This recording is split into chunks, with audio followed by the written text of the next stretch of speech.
Bonjour et bienvenue dans cette nouvelle vidéo, c'est un plaisir de te retrouver aujourd'hui. Et dans cette vidéo, on va voir les 7 clés du livre Les lois de la nature humaine de Robert Greene. Les lois de la nature humaine de Robert Greene est un excellent ouvrage connu pour ses bouquins sur l'art du pouvoir. Dans ce livre, je vais t'aider à mieux connaître et mieux comprendre ce qui te motive dans la vie à travers cette clé que j'ai retenue de ma lecture de ce livre et que je t'encourage chaudement à lire, bien qu'il faut reconnaître que les livres de Robert Greene demandent beaucoup de patience, beaucoup d'investissement personnel parce qu'ils sont très denses et très longs à lire. La première clé du livre que j'ai retenu, c'est le fait de maîtriser le côté émotionnel. Pour maîtriser le côté émotionnel, on fait appel à la loi de l'irrationalité. Les émotions nous dominent et nous font voir ce que nous voulons. La rationalité consiste à contrecarrer les effets émotionnels et à ouvrir l'esprit à ce qui se passe réellement. Dans cette étape, l'objectif est de connaître que nous sommes tous et nous répondons tous à l'émotionnel. En revanche, lorsque nous allons avoir des situations dans notre vie, nous devons essayer de le maîtriser et d'avoir cette part de rationalité. Combien de fois on a acheté des choses par le côté émotionnel plutôt que par le côté rationnel? C'est évident qu'il est impossible de pouvoir complètement arrêter, stopper ou ne pas avoir un côté émotionnel qui nous influence dans notre prise de décision au quotidien. Mais pour autant, il est extrêmement intéressant d'apprendre à maîtriser et de savoir lire quand nous sommes dans le côté émotionnel ou quand nous sommes dans le côté rationnel. La deuxième clé que j'ai retenue de ma lecture de ce livre, c'est de transformer l'amour-propre en empathie. C'est un peu la loi du narcissisme. Pour Robert Greene, nous avons ce qui nous permet d'acquérir le pouvoir social, l'empathie. Quand on cultive cette compétence et qu'on l'utilise correctement, il nous donne le pouvoir d'anticiper les actions des gens. Mais nous sommes tous narcissiques et nous devons accepter cet amour-propre tourné sur la sensibilité vers l'extérieur.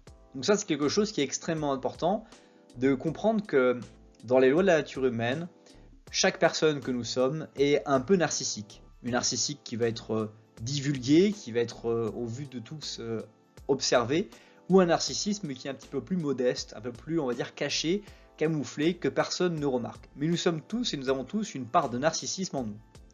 La réalité, c'est que quand vous allez vous intéresser aux autres, vous allez vous intéresser à leur amour-propre pour eux-mêmes. Et ils vont vous expliquer ce qu'ils savent bien faire, ce qu'ils aiment et leurs qualités, leurs compétences. En faisant cela, vous allez créer une véritable empathie. Et cette empathie, ce fait que vous avez observé que l'amour-propre que vous avez pour vous-même, les autres l'ont pour eux-mêmes aussi. Et que quand vous cherchez à comprendre et connaître cet amour-propre des autres personnes qui vous entourent, tout d'un coup c'est magique, vous avez une relation qui se crée et une relation qui est tout à fait intéressante.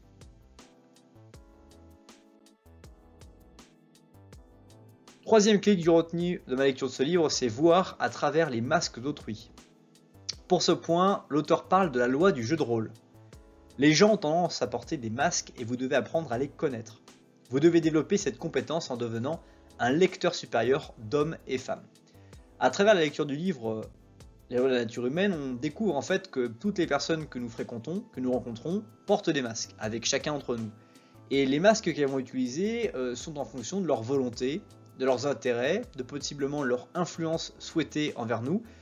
Et grâce à cette influence et ces masques qu'on va découvrir, on va savoir que chacun porte des masques. Et donc l'objectif, c'est de pouvoir avoir un petit décodeur qui permettra de savoir exactement comment le masque est porté et pour quelles raisons ce masque est porté, que cache le masque derrière finalement la personne qui le porte. Autre clé que j'ai retenue de ma lecture de ce livre, c'est de déterminer la force de caractère des gens. Nous parlons de la loi du comportement compulsif. En déterminant la force du caractère des gens, gardez ceux qui montrent des signes de force et évitez les toxiques. Il y a beaucoup de types de caractères dans les personnes qui nous entourent et évidemment il y a des caractères qui vont être très intéressants à conserver, qui vont vous mener vers progresser dans votre vie.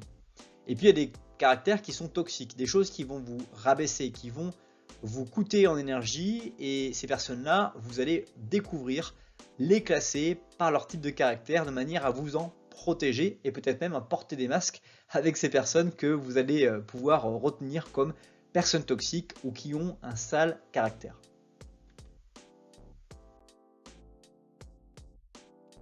Autre clé que j'ai retenue de ma lecture de ce livre, c'est de devenir un objet insaisissable de désir.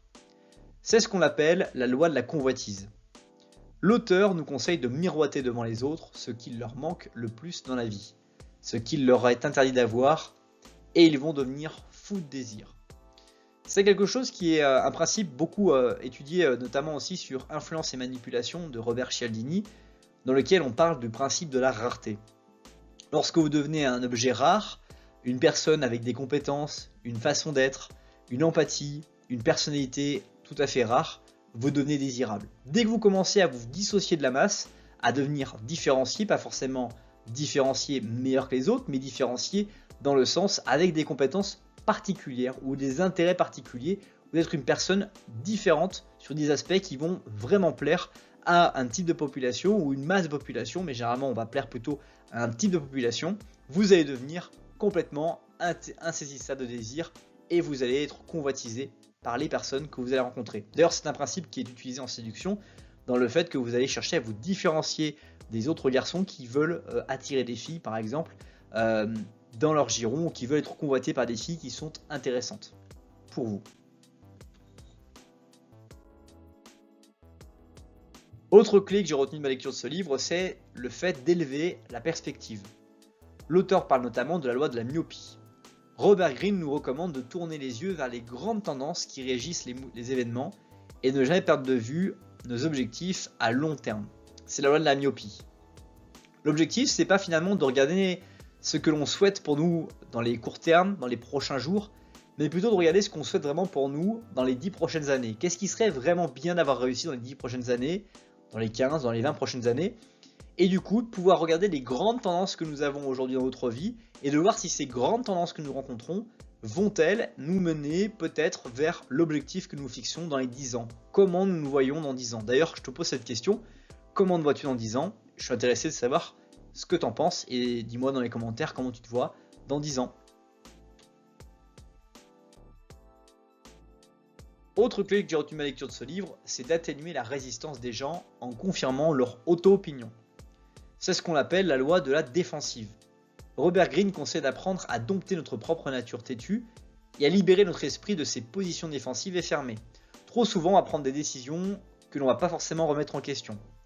Ou à l'inverse, on va être plutôt la personne qui va se faire influencer par la dernière personne qui nous a rencontrés pour prendre une décision. La réalité, c'est qu'il est intéressant de n'être ni dans l'extrême d'un, ni dans l'extrême d'un autre. Pour cela, l'objectif, ça va être de trouver des façons de libérer notre esprit et d'être flexible dans les décisions que nous prenons, quitte à faire en sorte que nos décisions se modifient grandement lorsqu'on va les prendre dans notre quotidien. Atténuer la résistance des gens en confirmant leur auto-opinion, c'est aussi comprendre que si on est gouverné par prendre des décisions par ce biais, alors les autres sont aussi gouvernés par cette décision pour prendre leurs décisions. Et donc, l'objectif, c'est de pouvoir comprendre que quand vous allez réussir à être flexible avec eux, ils vont devenir également flexibles avec vous.